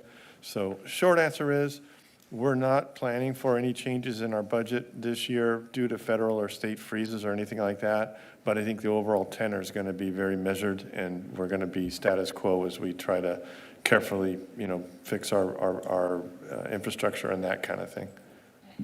And we are adaptable. I mean, we do review our budgets, and we will amend them if we need to. Absolutely. Great point. We talk to the council at least 4 times a year in a formal setting like this, and Will and I and the department head team talk very frequently, and we are not afraid to come and say we need to stop what we're doing. And in fact, the chart that you see with the with our fund balance, when we found out our financial position, we stopped in the middle of that year. We didn't wait till the budget was over. And Will, feel free to add or correct. I guess the only thing I'll I have to add is just, I know through the League of California Cities over the years that a lot of protections have been put in place for local governments from the state making any adjustments to divert any of the revenue that's supposed to go to local governments, so that there's a little bit of security there. Thank you. My next one was Mission Playhouse. I know we talked about having a strategic plan and then, bringing back the consultants, setting up that foundation. I mean, it should be during that budget year. All that work should be done, because if we are considering a ballot measure, time's a ticking, and so it's going to take us probably a year to do that whole process of education and whatever the case may be for the Mission Playhouse. And then we went, anyway. Is there going to be a specific line item regarding the Mission Playhouse where, for the consultants, for the setup of the foundation? Is there going to be anything there, or how are we tackling that? You kind of touched on two things. The Mission Playhouse, a lot of that work we're hoping to do in this fiscal year. Rebecca's bringing forward the results of that planning session that Councilman Herrera Avila talked about, that mentioned in his comments. We are bringing forward that visioning exercise, and that will result in a strategic plan, and we'll bring that contract forward. So actually, council will have to, if we want to move forward quickly, program that money into this year's budget. And then we would program that for next year's budget. As far as a public safety building, we will have a line item for things like an architect to do a needs analysis to figure out what the space we need, as well as looking at whether we can do that with a remodel of the current building or a new building. And then we will have a placeholder for an education and outreach firm if need be. So we will put that in the budget. That might come from several sources, anything from general fund to development impact fees, and also some of our capital project funds, we have money in there. So yes, that will be included as something that council could include in the budget. Okay, good. Let's see, and then again, we talked about the police facility, but we're looking at public safety, so we can't ignore our fire either. What kind of work is being done there? Because they also have needs. I know we've talked about either having a public safety building or improving the existing buildings, the two fire departments. Is that also going to be in this budget, that analysis? That part may or may not be in the budget, but Chief Wallace is actively working on what our 2030 fire department might look like, and that would include anything, or could include anything from a new ambulance, not just another truck, but actually a second ambulance in the city, a ladder truck, and both of those would require modifications to the existing buildings. The chief has been trying to figure out what that looks like from a personnel standpoint and coming forward with that. So I think it's a bit premature to put a budget together for a building for fire, but that part of figuring out if we can afford more personnel and that higher level of service is what you're going to see over the next 6 months and into next budget year. Okay, yeah, a lot of it, I guess, is getting mixed between this fiscal year, which is 6/30, and then the following. That's right. Okay, and then also just, I mean, we talk about construction costs, but we also need to look at maintenance costs, because we can build a beautiful building, but if we can't maintain it, that's a big issue. So I know with ballot measures, you can't put maintenance costs or operating costs, but I'm hoping as we're reviewing it, and it sounds like at least our fire chief, when he's doing his analysis, he's looking at maintenance costs too, and operating costs, which would be salary. So that's good to know. And then we've already talked about homelessness. So again, I was very happy to see L.A. Cotta so intimately involved. But otherwise, yeah, I look forward to it. It just gets a little, connecting the numbers with the actual programs, it's kind of difficult, because at the end, we just look at the numbers, but everything behind it is also important. I'm not sure how to merge those two, but it would be helpful to see, well, for me, the public safety building and then the Mission Playhouse, I would like to see a timeline or something. What does that number mean? What is that going to get us? So maybe that's the one-on-one conversations we have with you two, with you three, or I don't know if it's part of the discussion when we bring it back in public, but just some things to consider. I know for myself, at least those two items, I know it's long, it's not just like buying equipment. Okay, there's the line item, but it's a process, it's a plan. So I hope we can get more information, whether it's phases or is it, working together, let's say with police and fire, but, I would like to get more information. And I think the public would like to have, I think my council members would like to have more information too. Thank you. Thank you, Vice Mayor. Who's next? Councilmember Dean? Thank you, Mayor. Yes, I agree, Vice Mayor, the several concerns. Yeah, so just want to clarify. So compare the one option, it's use the new public safety building with the fire, PD and the fire together. So how much cost, how much for future long-term maintenance cost too. But also want an option two for the current, the PD and the fire for facility, if just extended the modification, but how much cost, how much for the maintenance. So I think that have the good comparison. Otherwise it's hard to compare them. It's which one's good or not. Okay, so give it to us some idea to what's the best way for our long-term the city based on our city the financial situation. Second one, it's for the Mission Playhouse. I really like use this opportunity because the 2027 we the 100-year centennial the celebration. We should be do this little bit short-term plan, but for the long-term operation plan too. So use this 100-year celebration. I think it's give it to the public. If we want the nonprofit organization to do the fundraising, maybe that's a motivation for the community to help. So hopefully, I think only 2 years. Hopefully this is the new year should be put on this kind of agenda or yeah. Otherwise, it's too late.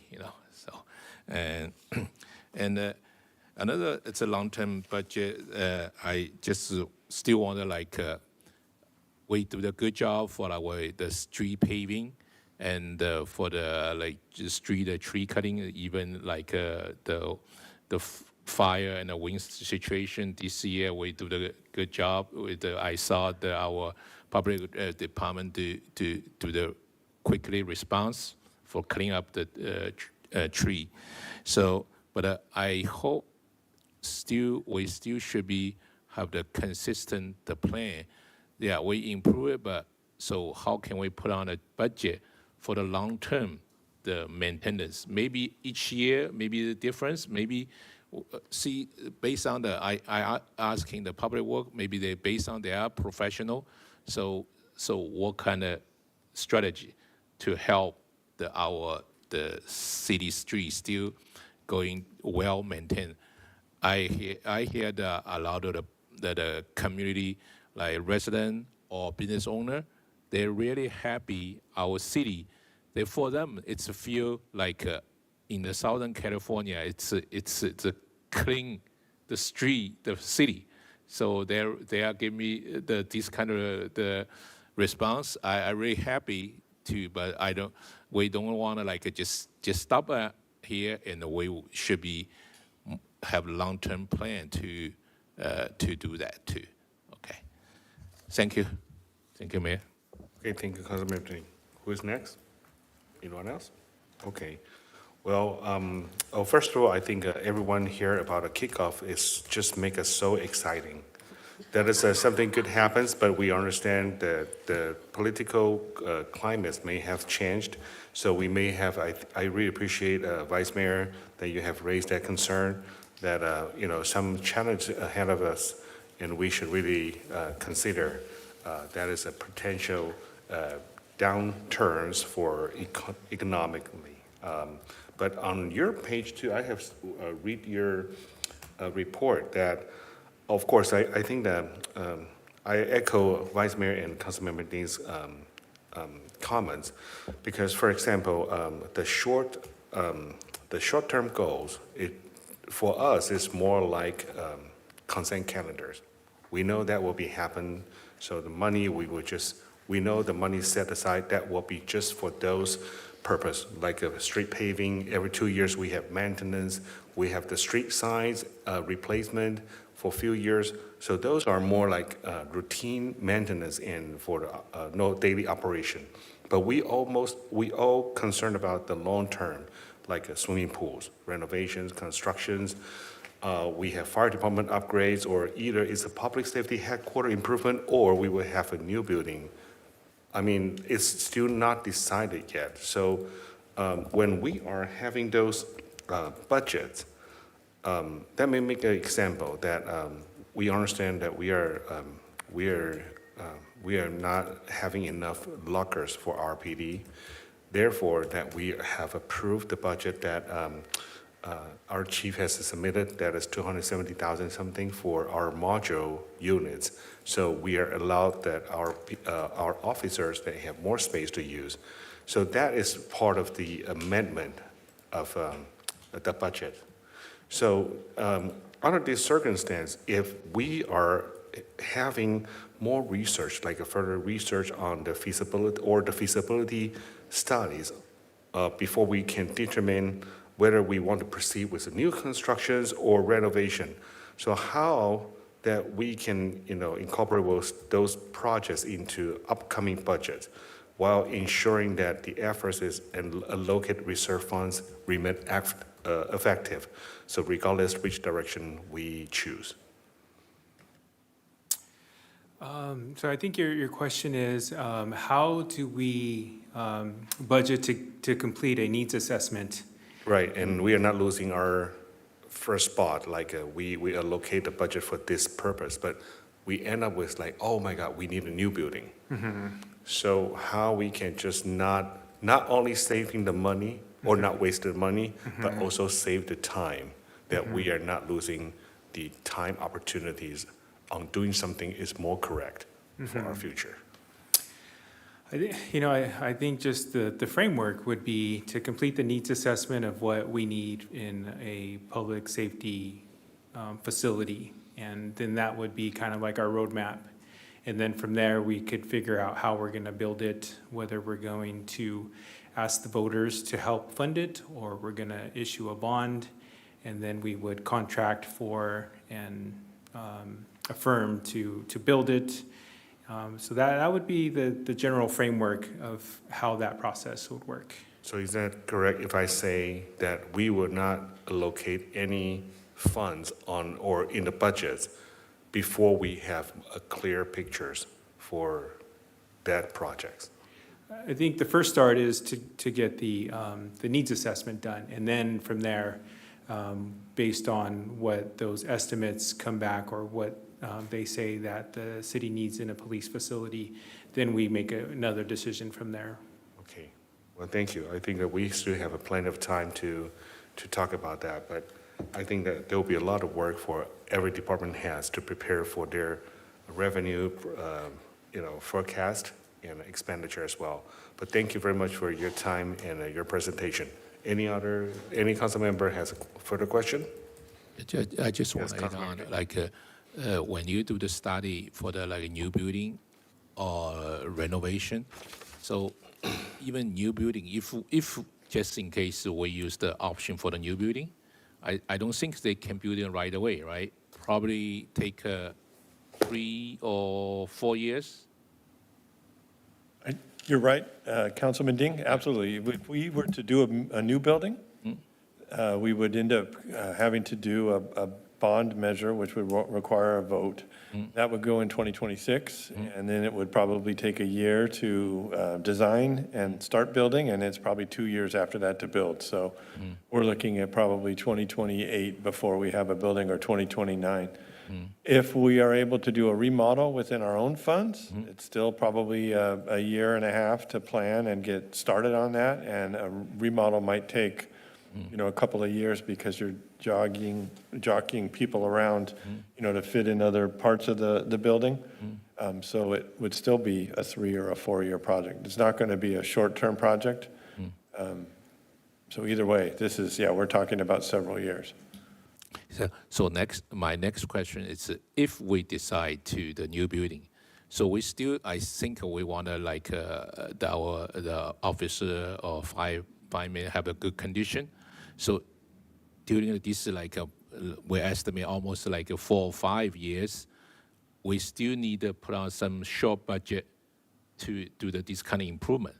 I hope this kind of budget should be listed to our consideration too. Yeah. It has, and the reason that our police station is in such poor condition is for the past couple of decades, the thought was we're going to tear it down and build a new building, so we have not spent any money on that. We have changed that thinking, and we actually have a contract ready to go to put a roof or to fix a roof on the building. So it seems kind of silly to spend money on a building that you might tear down, but we can't wait 5 years with a leaky roof. Yeah. As you mentioned, and the mayor mentioned, we have approved the purchase of modulars to get locker rooms to try to upgrade those facilities temporarily. And if we need to do more of that kind of work in the meantime, we're not going to shy away from doing that because we can't continue to have our officers in those conditions. Yeah, so I asking this kind of short term also listing for our the consideration combine let us to more accurate to choose the which one plan we can use it. That's right. Okay, thank you. Okay, well, thank you very much. Well, thank you. And next item, please. I have no request to speak for the second public comment period. Then city manager's report. Thank you, Mr. Mayor. I won't take anybody's thunder by talking about Lunar New Year. I'm sure it's on everybody's list. But I will just say thank you all very, very much for attending. I had a blast, and to the mayor and Councilman Ding for the guidance through that. I don't think it would have been the event it would have without your ideas. And I'll leave it at that and let the rest of you talk about it in length. Well, thank you very much, Mark. And council comments and conference meeting reports. Who would like to go first? Okay, then Councilmember I get to go first? All right. Let's see. I'm going to, you know me, I try my best to keep things short. Just a few things this over the past couple weeks. On January 28th, I attended, I, along with my colleagues on council, attended a press conference to publicize our San Gabriel Lunar New Year Lantern Festival. So I think it went well. And on the 29th, I attended Pasadena Heritage is one of their historical societies, and they had their annual meeting. So I attended. I sometimes do some volunteer work for them. Their main mission is to hire the lawyers to fight against certain developers who sometimes come into their city and try to knock down historic buildings. So that's kind of their main mission and what they do. But in order to raise the money to pay for those lawyers, they hold events and tours through homes. And I've been a volunteer over the years. I get to play Vanna White sometimes, being a tour guide through certain houses. On February 1st and 2nd, that was our San Gabriel Lunar New Year Lantern Festival. It was a great event. We had perfect weather, so it was very well attended, and it was very successful. So a special thank you to the World Journal, the Taiwan Tourism Administration, and the great San Gabriel city staff that made it all come together and without a hitch. So thank you. Also on the 2nd, this past Sunday, I also attended the Downtown Arcadia Improvement District. They had their Lunar New Year Festival. And because, especially with the recent fires and how we're in hard times right now, in times of difficulty, it's especially important to support our neighbors. So that's all I have. I yield, Mr. Mayor. Thank you, Councilmember Chen. Who is next? Yes.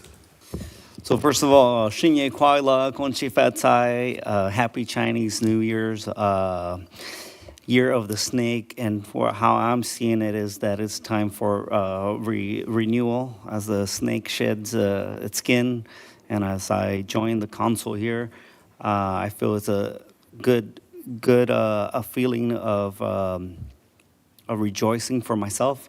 And it was a great pleasure to stand with the council at the Chinese or Lunar Festival this past weekend with the mayor leading the charge. And I hope we can continue this positive momentum in this wonderful city. And I'm a fan of competition, so I think we're raising up the bar significantly with this last achievement. So with that said, the last thing that I have is I attended the League of California Cities, and it was a really impressive conference, a lot of information for me to take away, kickstarting my time here with the council, and I got to meet many council members, new council members and mayors across clearly the whole state, and got to understand what their challenges are and got to bounce ideas. So it was a great experience. That's all I have. Yes, Councilmember, Vice Mayor? Yes. Yeah, okay. I agree with our colleague regarding we just passed the February 1st and 2nd, the Lunar Lantern Festival. So it's really special. It's a Lunar New Year celebration, and thanks the city staff and the community service, and also the mayor, the leadership connect with the War General and the Taiwan tourism, and bring the lantern to our city. So that's our city is a historical city. I really proud of our city. Do every a community event also have some specified the event, not just the Lunar New Year festival, but we also presentation in especially for the Lunar New Year and the Chinese New Year. Actually, January 15, it's a Lantern Festival.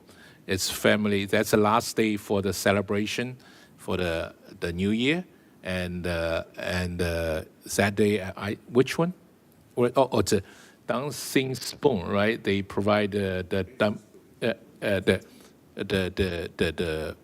dumpling, but actually, the English all call it dumpling, but actually in Chinese it's a different wording, different meaning. That's meaning it's like sweet and a family together. Mm-hmm. Okay. That's the sticky rice and the rice bowl. Okay, I think Linda will know that. Okay, yeah. Similar to Japanese mochi, right? Similar. Different. But it's basically glutinous rice flour and water and kind of gooey. You can say, but it's still much more different. Mm-hmm. Yeah, I know how to make it. I trust you. Start the rice. Okay.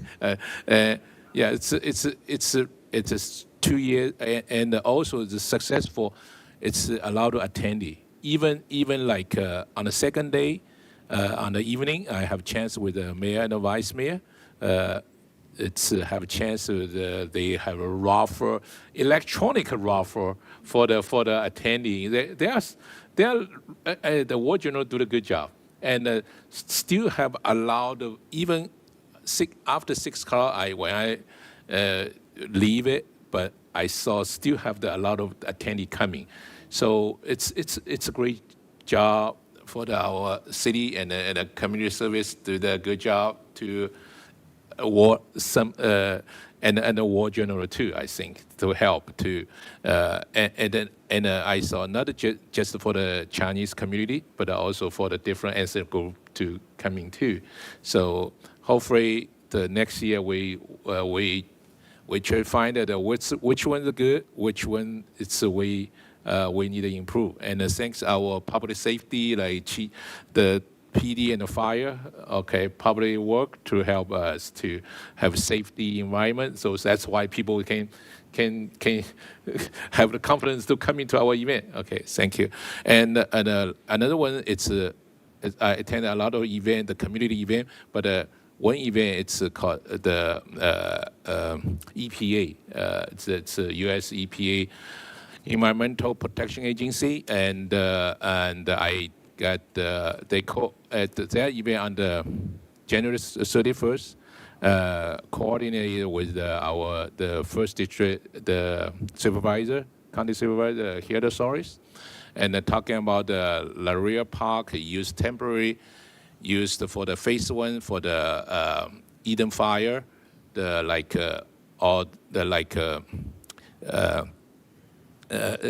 a battery or like some toxin, some this kind of material. They moved to this park. Okay, just short story. This park, it's owned by federal. It's a U.S. Army corporate engineer. Before they used to, they gave it to our LA County to operation, but maybe 1 or 2 weeks ago, they take off this power, and everything just belong to federal. Federal, they can do whatever they wanted to do. They want efficiency. I understand it. So want to do the remove this kind of toxic and battery to do this park as soon as possible. But I also thanks the supervisor here, the Soros, to encourage our local city elected officer have some voice to represent our community, because community it's really it's a safety concern too, because people worry about this kind of toxic or battery, how they can processing, because if they take so long, or if they on the way everything it's a lot of maybe leaking or whatever go to the ground. It's looks like it's this time it's our city is not too many effective, but this consideration is effective us too, because if you touch the ground, it will be effective on our drinking water, right? The chief was right. For your fire department, right? Yeah. That's for my understanding. So the community they're kind of concerned. So they give it to us some tool, let the community to understand it. They are really do the a professional job. The team is a handle for the Maui fire, the team.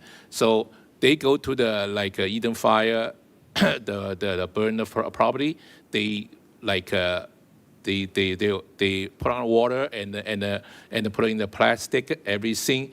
And when they do the transportation, they don't touch in the ground. Even go to the park, they don't touch the ground. Everything put on a container, and then hopefully next within 90 days they can go to the whatever they have a contract to go.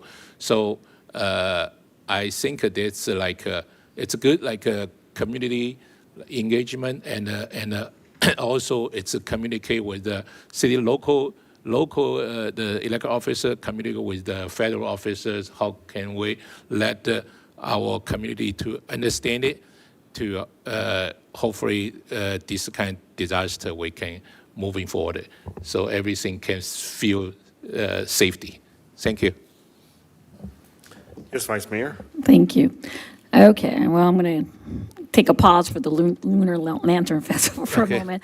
On January 25th, Councilmember Ding and myself, we went to Willard Elementary School, which is in the Garvey School District in Rosemead, and there was quite a few of us who celebrated the retirement of Bobby Bruce for her 60 years of leadership. She served as Rosemead Mayor, Garvey School Board member. She founded the Garvey Educational Foundation, and she was also a Garvey school teacher. So there was just so many people there just celebrating her. And at the end, the Garvey Foundation presented her with a beautiful bench with her name engraved and kind of like a lantern too. So her passion for children, for reading in particular, will be there forever and ever. So it was just one of those really beautiful moments that we can celebrate someone like that. And I just can't see anyone else providing 60 years of leadership in a community. I mean, she started when she was 20, I guess. But anyway, so that was really a nice event. And then I attended the conference, the League of California City conference, but in Garden Grove, and that was last week. It was excellent and informative. The conference covered legal, financial, and practical fundamentals of being a city official. We had a lot of good conversation about local control and expanding it, not reducing it. And we had our network receptions where we had an opportunity to meet peers of cities throughout the state, and also during our lunches, they broke us up into populations and then areas like LA Division, OC, Orange County, and so on. Now, I'll talk about the Lunar Festival. I want to thank, first of all, Mayor Wu for his vision and for leading the lantern idea, which no one else had come up with. And you made it, you brought it to life, literally. You hit the button and it came to life. But thank you so much for bringing that, because that really will make us stand out from all the other cities. I also want to thank Director Rebecca Perez, Assistant Director Matthew Morales-Stadler, and all of the city staff, all the public safety, because without you, couldn't make it a success. World Journal in particular is really our major sponsor, and it just made I mean, I was here from the beginning when we first had a lunar festival. Now we have a Lunar Lantern Festival, but World Journal just brought this, it kind of elevated the experience. You could tell they have this level of planning expertise that I had never seen before. And so I really appreciated the layout. It was cleaner, it was well attended, it was organized. The carnival rides were a little nostalgic for me, because we used to do those carnival rides all the time through the church, and you know, we don't have them anymore, but to bring that back was really nice. The raffle, you know, I was there on Sunday, assisted just like the mayor and the council member Ding.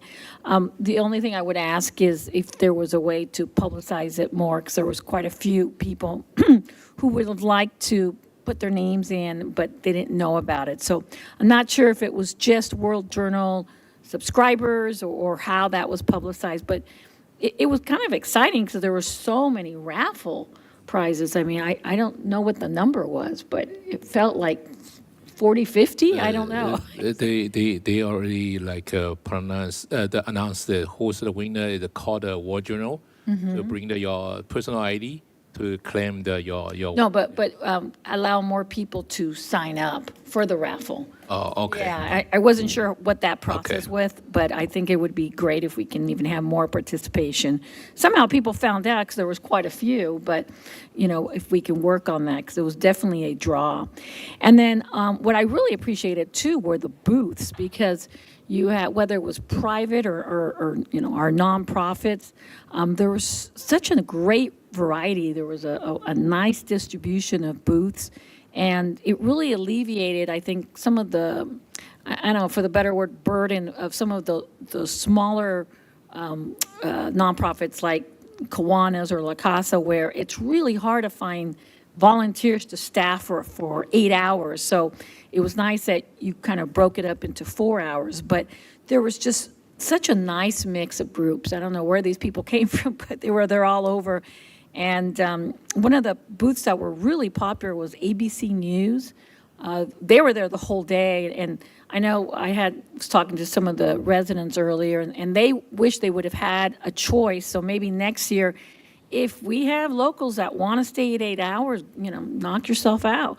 But, you know, maybe having that kind of ability that if you want to stay 8 hours, then you could stay 8 hours. Because I did see some empty spots, too. So maybe kind of working through that. If it's doable, do the 8 hours. If not, then you got the 4-hour shifts. But what I wanted to say, and ABC News, just a quick comment.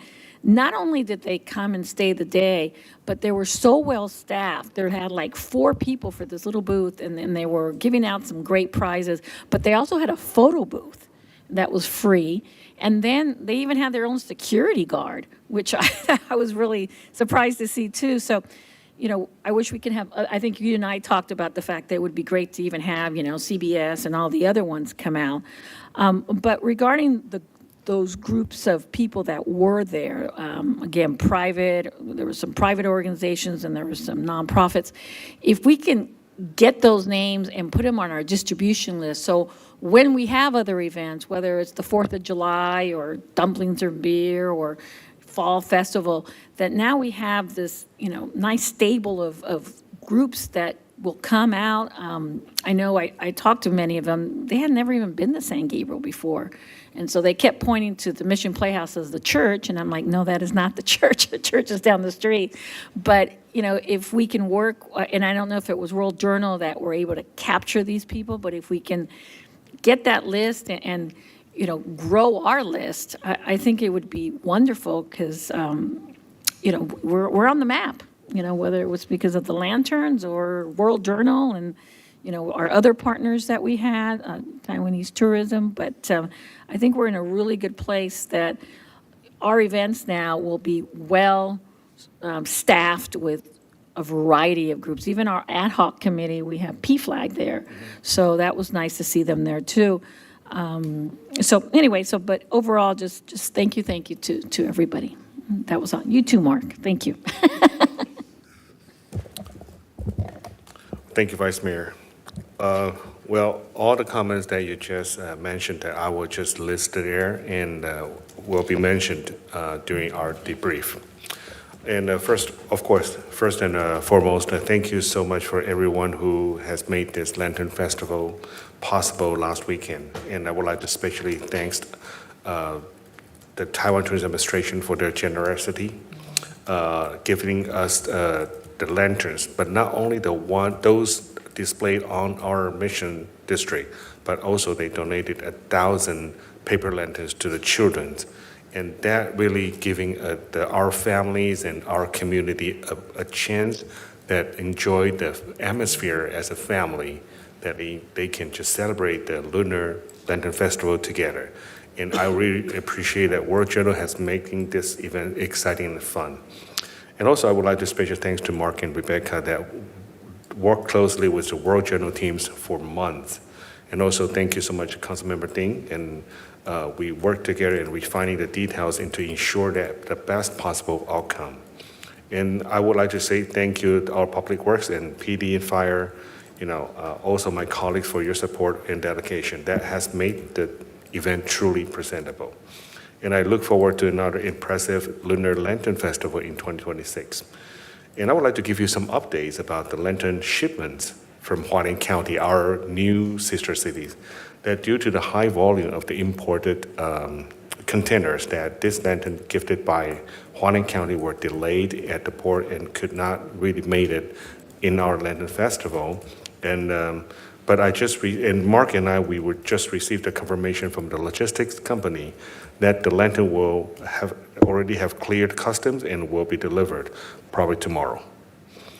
And also there's something newer that for those who missed the chance to see the lanterns, that next week, because from tonight and until maybe Saturday, it will be raining. So we will have those lanterns, including the lanterns from Hualien, to display in our Plaza Park next week for a week or longer. So we really want to make sure that people will enjoy the lantern.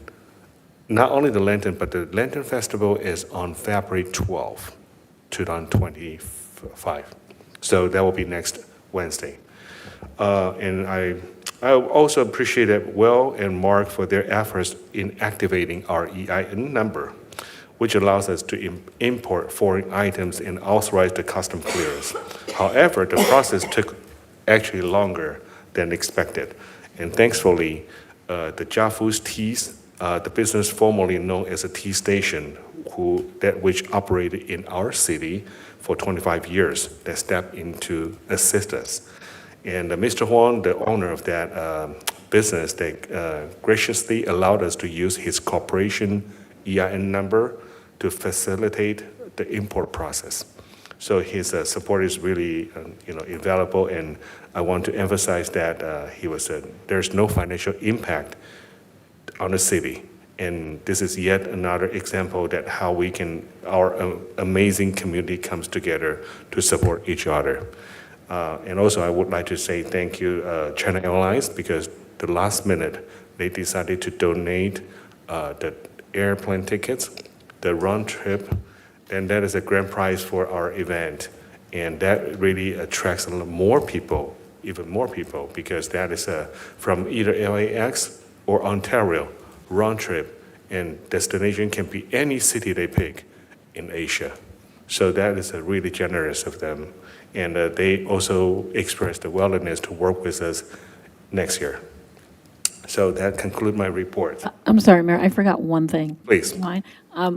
This is my COVID days. You would remember this.